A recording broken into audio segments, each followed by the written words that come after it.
Hello and welcome to eBible Fellowship's Evening Bible Studies with your speaker, Chris McCann. If you'd like more information or to hear more studies, visit our website at www.ebiblefellowship.com. And now, with your evening Bible study, here's Chris McCann.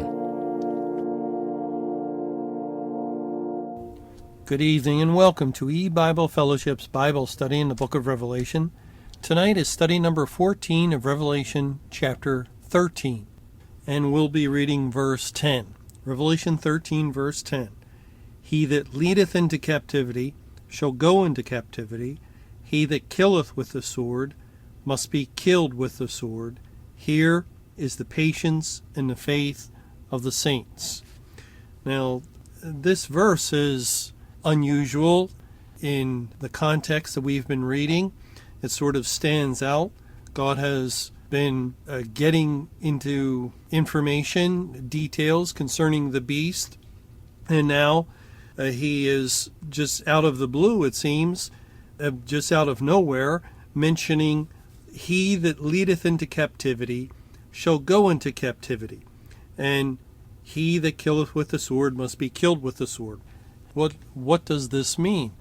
Well, we're helped, of course, when we turn to other places in the Bible and we see information that matches it, that agrees with it. For instance, in the book of Jeremiah, in Jeremiah chapter 20, it says in verse 4, For thus saith Jehovah, Behold, I will make thee a terror to thyself and to all thy friends, and they shall fall by the sword of their enemies, and thine eyes shall behold it. And I will give all Judah into the hand of the king of Babylon, and he shall carry them captive into Babylon, and shall slay them with the sword. So there we see the captivity and the sword, just as in our verse, leading into captivity and killing with the sword. And here, the king of Babylon will take all, or God will first give up all Judah, and he will carry them captive into Babylon and shall slay them with the sword. And the king of Babylon is used in the Bible as a type of Satan, especially as Satan is loosed at the end of the world, at the time when God is judging the churches and congregations. Judgment begins at the house of God at the same time Satan is loosed. It's also the time of the Great Tribulation. And that means that if we're correct, that he that leadeth into captivity is a reference to Satan. He that killeth with the sword is a reference to Satan, just like the king of Babylon will take all Judah into captivity and slay them with the sword. And he's a picture of Satan. Now that helps us to understand why God is saying this at this point, because he has just been talking about, in the previous verses of Revelation chapter 13, the loosing of Satan when he comes up out of the sea and he comes against the camp of the saints. As we read back in verse 7, it was given unto him to make war with the saints and to overcome them. That's who Judah represents, the New Testament church. That's where the saints were located within the church throughout the church age period. And so that helps us to see that the Lord, in saying, he that leadeth into captivity, Satan, shall go into captivity. Now, we would have to understand that Satan and his emissaries or his forces, as he has ministers of righteousness, those that are unsaved, and they have infiltrated the New Testament church and risen to positions of power and authority, and through them Satan exercises his power and authority over the doctrines of the church, over the course that the church is taking, the direction that they're headed. And so they that lead into captivity themselves will go into captivity. They that are killing with the sword will be killed with the sword. It's a principle that God is establishing. And in a sense, he's encouraging his people. He's speaking to his elect, because at the end of the verse, he mentions, here is the patience and faith of the saints. And we'll discuss that when we get to it. But by letting them know that, yes, there will be a time when the church is overcome, when those in the congregation are being spiritually killed, which the sword represents, that which kills, you slay with the sword. Well, let's look at another verse in the New Testament, a couple of verses in Luke chapter 21. In Luke 21, it says in verse 22, "For these be the days of vengeance, that all things which are written may be fulfilled. But woe unto them that are with child, and to them that give suck in those days, for there shall be great distress in the land, and wrath upon this people. And they shall fall by the edge of the sword, and shall be led away captive into all nations. And Jerusalem shall be trodden down of the Gentiles until the times of the Gentiles be fulfilled." There again, in that context, the Lord is talking about the judgment on the church. That was the disciples' question to him in Matthew 24, "What shall be the sign of thy coming in the end of the world?" And Luke 21 is a parallel chapter to Matthew 24. And so Jesus is speaking of the judgment on the church, which is characteristic of the Great Tribulation. And he likens it to falling by the edge of the sword and being led away captive into all nations. Jerusalem, which is a figure of the corporate church. According to Galatians, there's Jerusalem above, which is the eternal church, and Jerusalem, which now is, which is the earthly church, the corporate church that has buildings and people attend. And that Jerusalem, the corporate body, because you can't tread underfoot the heavenly Jerusalem, but the corporate body is trodden down of the Gentiles. And the Gentiles, it could be translated nations. They're synonymous. Until the times of the Gentiles or nations be fulfilled. And that reminds us of Revelation 11 in verse 2, "But the court which is without the temple leave out, and measure it not, for it is given unto the Gentiles, and the holy city, Jerusalem," and that's another way of referring to the church, "shall they tread underfoot 42 months. All the language fits together and matches and agrees, so that we know exactly what it means. It's speaking of the end time judgment on the church, and God calls it as he did in Jeremiah. But maybe some people have a difficulty with understanding the historical parable that the judgment on Judah was, and the going into Babylon, into captivity and so forth, it was. But here God makes it a little plainer in Luke 21, really using the same type of language, the same pictures of falling by the edge of the sword and being led away captive into all nations. That also helps us to understand Babylon is representative of all nations. It is the kingdom of Satan, and Satan was given all the kingdoms of the earth. All the nations were in subjection to him. He had won that right through conquest in the Garden of Eden. And that's what the Lord is referring to in our verse in Revelation 13, verse 10. "He that leadeth into captivity shall go into captivity." And by the way, the word he, it actually in the Greek is if any leadeth into captivity, shall go into captivity. And it's repeated, if any that killeth with the sword must be killed with the sword. So those that identify with Satan, with the beast, with those that are in his kingdom of darkness, they will have a period where they are victorious. They have triumph. they will take captive the church and all those people, the unsaved within it. They will kill with the sword the unsaved and those in the churches that think that they're going there for blessing. Well, there'll be no blessing. They will die. They will believe the lies, the strong delusion that are being told them concerning, yes, God is here. No, don't listen to that idea about the end of the church age. And certainly you don't want to leave, because this is where the blessing is. This is where God has commanded us to meet.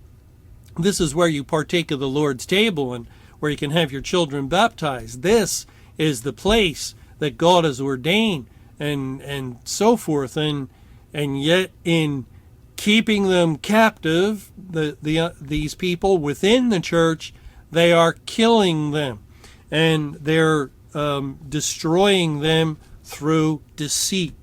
Well, the word lead or leadeth, that's here in verse 10, he that leadeth, or if any that leadeth into captivity shall go into captivity, is only translated here, as far as I could tell, as leadeth. It's normally translated as gathered together or gathered together. It's the same word that is in Revelation 20, and I'll start reading in verse 7. And when the 1,000 years are expired, Satan shall be loosed out of his prison. And again, we're reading a commentary on that in Revelation 13. The whole chapter is telling us what happens once Satan is loose, once the beast comes up out of the sea. And then in verse 8, and shall go out to deceive the nations which are in the four quarters of the earth, Gog and Magog, to gather them together to battle, the number of whom is as the sand of the sea. The English word here, gather together, is a translation of the same Greek word that's translated as leadeth. In our verse, he gathers together the nations. And again, remember, the nations are the Gentiles. The English word Gentile or nation is a translation of the same Greek word. He gathers the Gentiles together to battle. He leads them to battle. And this has much to do with Satan overcoming the church and gathering the churches themselves together, and he is Gog and they become Magog, to do battle with God and his people in the day of judgment. And of course they're going to lose that battle and have lost that battle, but that's what God is saying here. If any gathereth together into captivity, they shall go into captivity. If any that killeth with the sword must be killed with the sword. They have done this to the people of God, even though in many cases it's just a profession, yet they had the name of God. The church was God's institution for almost 2 millennium. The church is where the Bible was. And so Satan did this. Yes, it was according to the purpose and design of God. That's why the Lord loosed him to accomplish his purposes as a destroying instrument, to bring desolation to the congregations of the world. Yet God turns around at the completion of that judgment on the church, which was 23 years exactly to the very day, and God then judges Satan and his forces. We need to remember Revelation 18 verse 6, in speaking of Babylon, reward her even as she rewarded you, and double unto her double according to her works. In the cup which she has filled, fill to her double. That is, she took you into captivity, take her into captivity. She killed you with a sword, kill her with the sword. Kill Babylon and bring the sword upon Babylon. We read this in our study of Jeremiah 50 recently, and I want to turn there because it has a strong emphasis on bringing the sword upon Babylon, which is the kingdom of Satan. And it says in Jeremiah 50, beginning in verse 35, "A sword is upon the Chaldeans, saith Jehovah, and upon the inhabitants of Babylon, and upon her princes, and upon her wise men. A sword is upon the liars, and they shall dote. A sword is upon her mighty men, and they shall be dismayed. A sword is upon their horses, and upon their chariots, and upon all the mingled people that are in the midst of her, and they shall become as women. A sword is upon her treasures, and they shall be robbed." 10 times a sword is upon this or that of Babylon, pointing to the completeness of the wrath of God, the complete judgment upon Babylon. The unsaved inhabitants of the world that are said to be in Babylon because Satan is likened to the king of Babylon, and Judgment Day, as Jeremiah 50 and also 51 is describing the day of the Lord, the day of God's wrath, which we have entered into since May 21, 2011. Judgment Day is a time of a sword upon Babylon. And yet Babylon previously, earlier, had the sword upon the people of God, or the saints, where the saints were located. As Babylon destroyed the church under the rule of Satan, so God is destroying Babylon. And that's why the Lord is encouraging his people as he's addressing them in Revelation 13:10, that yes, those that are presently leading into captivity, they themselves will go into captivity. And they that are killing with a sword, they likewise will be killed with the sword. Here is the patience and the faith of the saints. That is, you have to wait. You have to endure hardship and tribulation. Not only tribulation, but great tribulation. It's the time of the end, the final days that the Bible has so often discussed and pointed to have arrived. And here, my people, you will have a need of patience. Why? Why is there a need of patience? Well, remember what we read in Luke 21. And again, Luke 21 is that parallel chapter to Matthew 24. When Jesus is answering the question, what shall be the sign of thy coming and of the end of the world?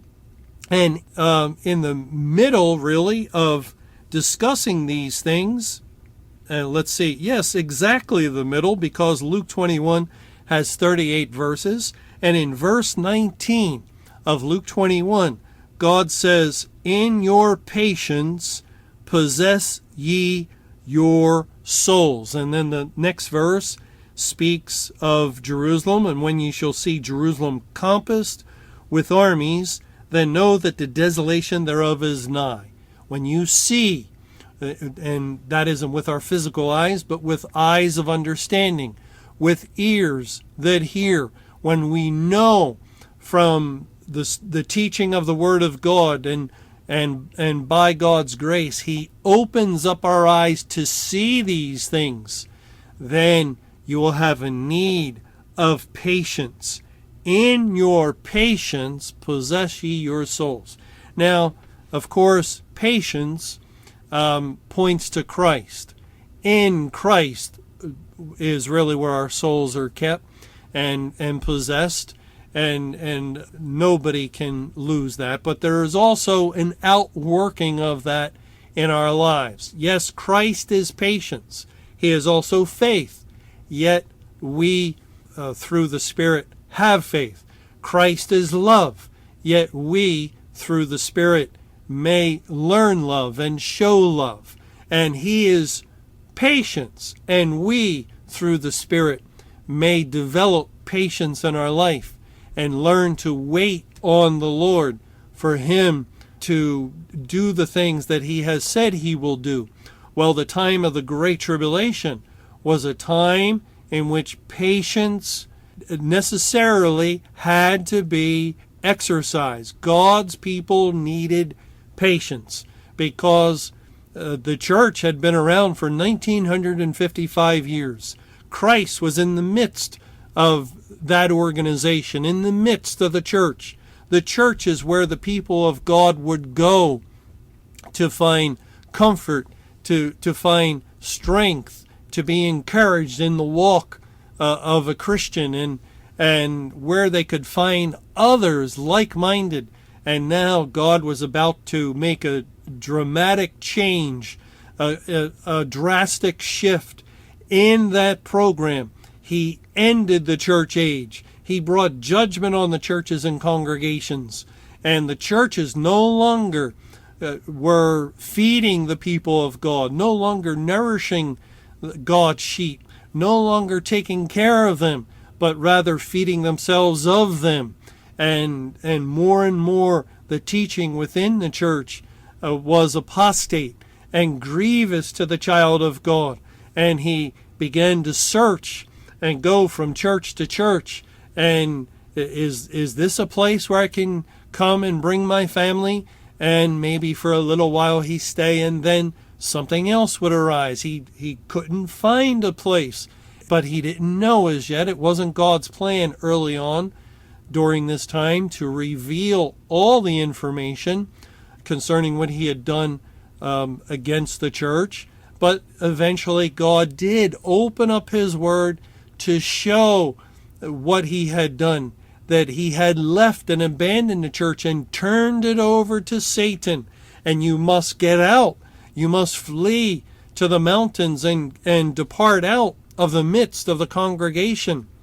And all of this, there was a great need of patience. Now, God's people were, in many cases, on their own. They had no pastor to help them. They had no elders to help them. They had no deacons to help them. They had no congregation for fellowship. And God, in his command to flee to the mountains, was focusing his people's eyes on the Word of God, the Bible. And of course, God also arranged for a faithful ministry at that time of family radio. The Lord raised it up. And also God raised up the electronic medium so that the people of the Lord could be reached outside of the churches and congregations, as well as that great multitude the Lord later intended to save could be found primarily through the electronic medium. But here is the true believer. In time past, he would be at his local church, and others would be around. And that's a comforting thing. And he would have Bibles, and he could talk to the pastor, and it was just a good place to fellowship if it were a right church. And when Christ's Spirit was in the midst, the church could be faithful to some degree. And it was where God wanted his people to be. And it was a place to bring your family, and children could meet other children, and hopefully grow up in the fear and nurture of the Lord. But now men and women and their families were on their own, and it all required tremendous patience. And as God says in James chapter 1, and I'll read from verse 2. My brethren, count it all joy when ye fall into divers temptations, or temptations could also be translated as testings, knowing this, that the trying of your faith worketh patience. But let patience have her perfect work, that ye may be perfect and entire, wanting nothing. This was a trial. It was a great trial, great tribulation. And there was a trial of faith concerning trusting the Bible and the things that were coming forth from the Bible. It was never heard of before that the church age would end and you couldn't gathered together at your local church, but now this was coming from the Bible. Would you trust it? Would you believe it? Would you take action upon it and come out of the church? Well, yes, God's people did. And that began a trial. There was a trial of believing the word, and then afterwards, living in the world outside of the church was also a very trying experience for the people of God. Thanks for joining us for eBible Fellowship's Evening Bible Studies. You can hear these studies Monday through Friday over Paltalk, Skype, eBible Fellowship's webcast audio, or over your phone. For more information or to hear other studies, visit www.ebiblefellowship.com. Until our next study, may the Lord's perfect will be done.